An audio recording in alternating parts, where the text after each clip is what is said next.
Hi all, and welcome back to the Customers Toolkit. We are here to educate and inform everybody about the consumer's purchasing journey. Purchasing is such a critical part of life, whether it is buying a good or a service.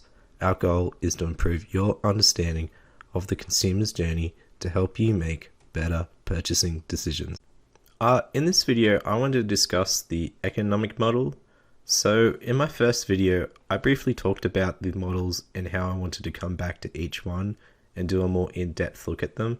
In this video, we will explore the economic model, its current assumptions, an interesting article, cons, some examples, and some conclusions. In theory-based economics, the world is in perfect competition.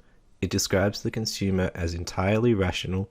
That is, consumers know their needs are unlimited and are aware that they will never be truly satisfied. In addition, will do anything not to be in a position where their happiness, or utility in this case, is leaving or diminishing. Though with each consumption, like eating a pizza, will bring less happiness with each slice. They are aware their needs are always changing and will maximize their happiness or utility when making any decision.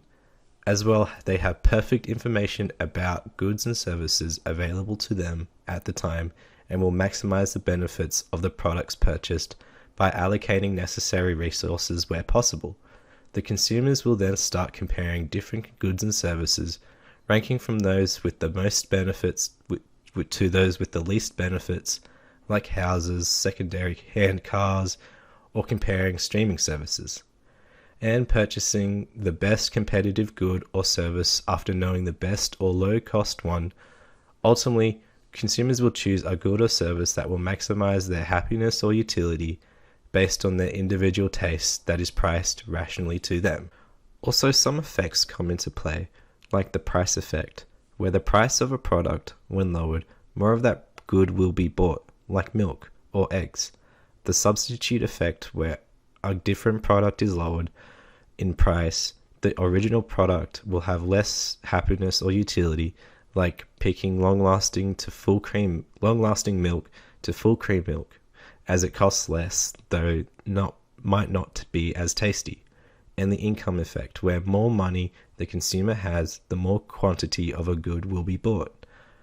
Although consumers are constrained in this model by one thing, and that is of how much money they actually have.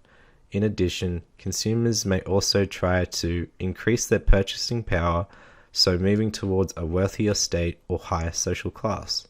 But as in my first video talking about this model, I said that consumers do not have all the information possible, as they may not have the skills or the reflexes to do so.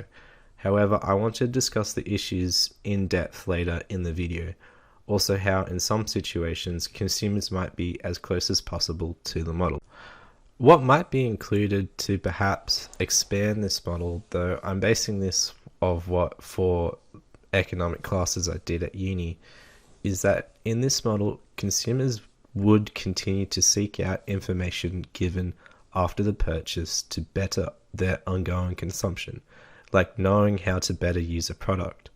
An example, when phones get updated, or software updates for computers, games getting better updates to help gamers better game, etc. As well as perhaps continuing to get information for a future advantage, like knowing when a sale is most likely to happen, for example Black Friday sales or Cyber Monday sales, or following a company's marketing plan. So when I was going over my notes and using Google Scholar on the economic model for consumer behavior, I found an interesting article about the economic model from the University of Leuven in the Netherlands Economic Institute, back in this article from 1972, which I'll leave everything in the description. It's an article on consumers and travel. It says that if one mode of transportation is faster and more comfortable, but also more expensive than the other mode, it will be chosen only if the value of the time saved plus the value of the added comfort during the remaining time of the trip is at least as high as the additional cost. So it definitely contributes to the microeconomic area of consumer behavior. So I thought an easy example would be an airplane and a train. The consumer would pick an airplane as it saves more on time for them and has the option of first class and business class. Although a bullet train, which is also fast, may be chosen if the train has a low ticket entry fee. I also wanted to highlight this article as it's the only thing that I have come across so far that talks about economic behavior and using the economic model in consumer behavior talked about here. So why is this model not realistic? Well, it is because consumers are, of course, influenced by their internal and external conditions like their motivations, emotions, learning processes, personality, and perceptions. Environments like being inside or outside, the seasons of the year, maybe the consumer can't get a hold of any information like lack of internet access or language barriers, also their cultural and social background as well as social class. Of course, not all consumers have perfect or enough information about the product, as companies may not release all known information about said product or not release accurate information as well. Some consumers may also lack the skills like buying a motorbike without knowledge to ride one, or reflexes like disabilities or medical conditions to make that purchase. As well, consumers may not have an adequate degree of involvement or be motivated to decide on the best purchases, which is why some consumers don't do extensive product reviewing and will settle for good enough. Also, the consumer's values and goals may conflict with the purchase, and at times companies may or may not create what is called an antecedent state or accident state. I'm not quite sure on the pronunciation, but these are momentary moods or situations that are not lasting. So an example is playing an MMO game where one gamer may have better looking armor skins or weapon skins, and a short mood or situation starts where the gamers or gamer will try their best to obtain the gear or buy it through some means. The company's marketing mixes and its strategies will also influence the consumers, as well as the consumer's relationship with that company, like supporting a local pizza store chain while knowing that there is frozen pizza in supermarkets instead. And an interesting study that talked from my notes talking about haggling was that consumers, when they want to haggle, will actually base it off a need of achievement, affiliation, or dominance, despite seen as an economic rational thing to do. Here are some examples of where the economic model would be as close as possible to reality.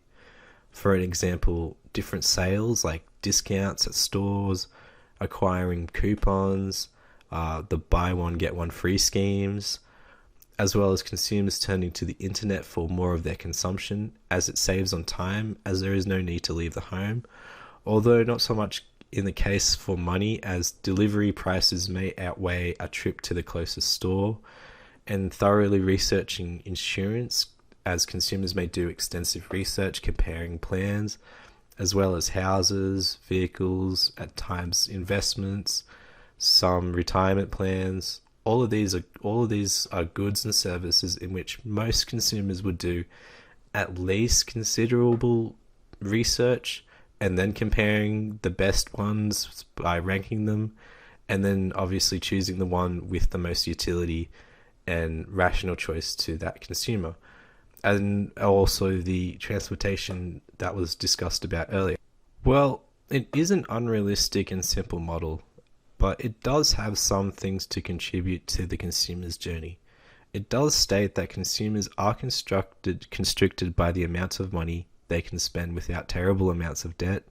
Some consumers will aim to move into higher social groups to expand the amount of money, or they have or try to get wealthier. Consumers do compare different products like burgers or pizzas, and they will try, of course, but not always, to buy the good or service that is most beneficial to them. As well, the effects of from the beginning, like the price. If the price of a good is lowered, consumers will obviously buy more of that. Substitutes, where consumers will have less happiness on the original because the substitute costs less. And income, where more money the consumer has, more of that good will be bought. Although there are many videos already out there talking about this model, it is still something that I thought I should make for the channel, as if more assumptions or findings are found about this model, and I will definitely do want to make a follow-up video about that. The economic model is unrealistic. It is still useful to know, as in an economic perfect world, this is what consumers would most likely be like and would do. In the next video, I definitely want to try something different, still about the consumers and marketing focus. Thank you all, and I'm really interested in your thoughts and ideas on this, so please leave a comment in the sections below to get the conversation started.